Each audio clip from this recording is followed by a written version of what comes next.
Ljepotica i zvijer. Jednom davno, mladi princ živio je u prekrasnom dvorcu. Iako je imao sve što mu je srce moglo poželjeti, ali bijaše razmažen i sebičan. Jedne zimske noći, stara prosjakinja zamoli princa da je skloni s hladnoće. Zauzvrat mu ponudi jednu ružu. Smatravši staricu odbojnom, neljubazni joj princ ne usliša molbu. Žena ga upozori da se ne zavarava izgledom jer se ljepota nalazi u srcu. Nakon što je princ ponovno odbije, staričina se ružnoća istopi, a ona se pretvori u prekrasnu čarobnicu. Princ se pokuša ispričati, no bijaše prekasno. Čarobnica je znala da u njegovu srcu nema ljubavi. Za kaznu, čarobnica pretvori princa u nakaznu zvijer. Zatim začara dvorac i sve koji su u njemu živjeli. Ruža koja mu je bila ponuđena bijaše začarana. Cvjetat će dok princ ne napuni 21 godinu. Ako bude mogao naučiti voljeti i zauzvrat biti voljen prije no što padne posljednja latica, čarolija će nestati. Ako u tome ne uspije, zauvijek će ostati zvijer. Srameći se svojega gnjusnog oblika, zvijer se skrije među zidinama dvorca. Čarobno ogledalo bilo je njegov jedini prozor u vanjski svijet. Godine su prolazile, a on je počeo očajavati. Ruža je polako počela venuti. Nije vjerovao da bi ga iko ikada mogao voljeti. U obližnjem selu živjela je prekrasna mlada žena imena Bela. Za razliku od ostalih djevojaka u selu, Bela je marila samo za svoje knjige. Uvijek se osjećala kao da se ne uklapa. Bela je voljela čitati o pustolovinama i romancama. I njezin otac Maurice volio je knjige. Maurice je bio izumitelj, genij, mislila je Bela. Luđak, mislili su seljani. Bela je još čudnija od oca, šaputali su. Uvijek je zadubljena u knjige, a glavom u oblacima. Gaston, najzgodniji čovjek u gradu, htio je Belu učiniti svojom ženom. Iako je smatrala da je priglup i grubijan, te ga uvijek iznova odbijala, Gaston je bio odlučan u svojemu naumu da se vjenča sa ljubkom Belom. Jednoga hladnoga dana Maurice upregne svoga konja Filipa u kola i otisne se na put prema udaljenom sajmu na kojem će prikazivati svoj najnoviji izum. No Maurice pogrešno pročita kartu i izgubi se u šumi. Dok je ledeni vjetar viorio kroz drveća, iznenada začuje zavijanje vukova. Filip se propne, a Maurice padne na tlo. Pokušavajući pobjeći vukovima, preplašeni čovjek trčao je sve dublje i dublje u šumu. Dođe do dvorca i dotetura u njega. Tamo ga dočekaše gospođa Kamilica, čajnik, Din Don sat i Lumir, svječnjak, a svi oni služili su princu. No prije nego što je stigao diviti se tim čudnim stvorenjima, pojavi se još jedno čudnije, zvijer. Kad se Maurice prestravljeno zagleda u njega, zvijer ljutito zaurla, zatim ugrabi Maurisa i odnese ga u tamnicu. U međuvremenu Filip stigne kući. Beli je bio dovoljan jedan pogled na konja bez jahača da shvati da se nešto užasno dogodilo njezinome ocu. Filipe, moraš me do njega odvesti, uzvikne penjajući se u sedlo. Filip odmah krene prema šumi. Kad su stigli do dvorca, Bela požuri unutra i počne mahnito tražiti svoga oca. Začarani je predmeti odvedu do tamnice, no čim pronađe Maurisa pojavi se zvijer. Bela prestravljeno uzdahne kad ugleda gnjusno stvorenje.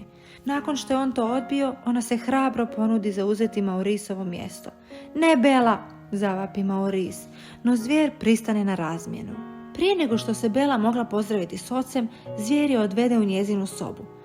Ovaj dvorac sada je tvoj dom, reče joj osorno.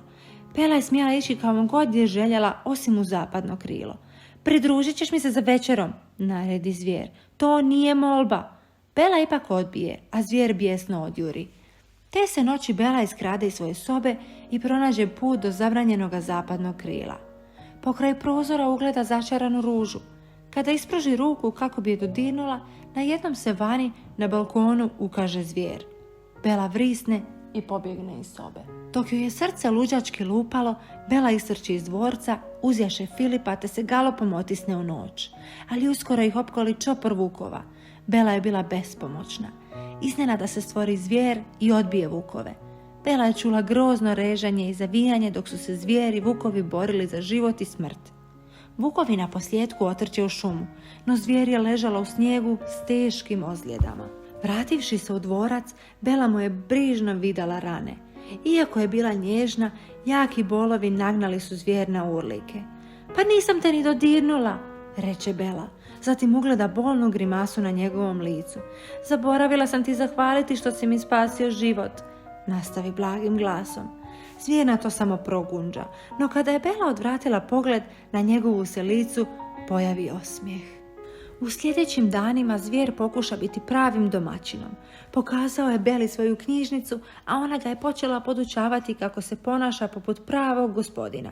Možda nije prekasno, kroz šapaće dindon gospođi Kamilici i njezinu sinu Mrvici čajnoj šalici. Kada bi Bela samo zavoljela zvijer, ova bi se strašna čarolija možda i poništila. Uskoro je Bela zvijer doživljavala kao svojeg najmilijeg prijatelja, a zvijeri gotovo ništa drugo nije bilo na pameti osim prekrasne Bele. Jedne noći, dok ga je podučavala plesu, zvijer je upita: Bela, jesi li ti sretna ovdje sa mnom? Da, odgovori ona bez oklijevanja. Zvijer ipak ugleda tračak tuge u njezinim očima. Bela zatim nastavi: kada bi samo opet mogla vidjeti svog oca, barem na minutu. Možeš, reče joj zvijer i pruži joj čarobno ogledalo. Bela pogleda u njega i ugleda Maurisa kako se teškom mukom provlači kroz šumu. Izgledao je krhko i staro. Dok ga je tako gledala, on izgubi snagu i sruši se.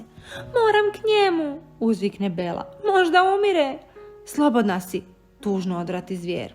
Ali ponesi ogledalo, tako ćeš uvijek moći pogledati unatrag i sjetiti me se. Uz čarobno ogledalo koje je pokazivalo put, Bela je uskoro pronašla svog oca i odvela ga je kući. Ali njihov ponovni susret prekine snažno lupanje o vrata njihove kolibe. Bili su to seljani koji su htjeli odvesti Maurisa. Gastonov prijatelj Lefu istupi. Mauris je buncao o tome kako si bila zarobljenicom gnjusne zvijeri, reče. Samo bi luđak ispričao takvu priču. Ali to je istina, pobuni se Bela.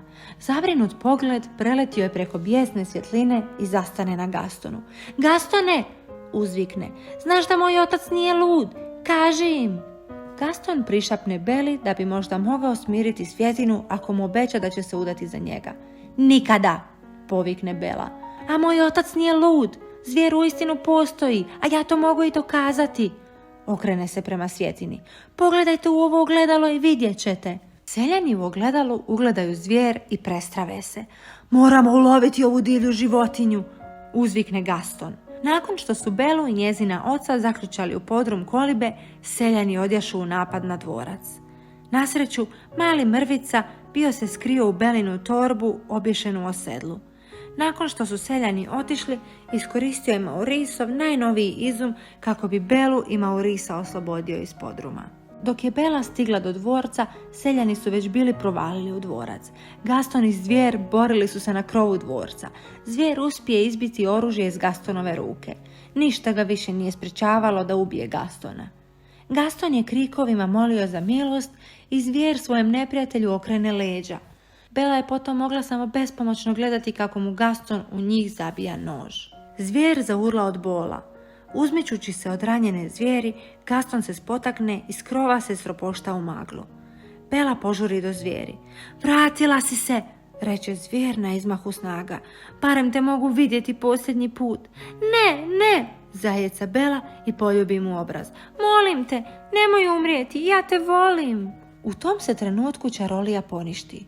U čarobnom dijeliću sekunde zvijer se pretvori u princa, a začarani sluge ponovno zadobiju ljudsko obličje. Dvorac oživi uz veselje. Nije bilo nikakve sumnje da će zaljubljeni par živjeti dugo i sretno. Čiča miča, gotova je priča.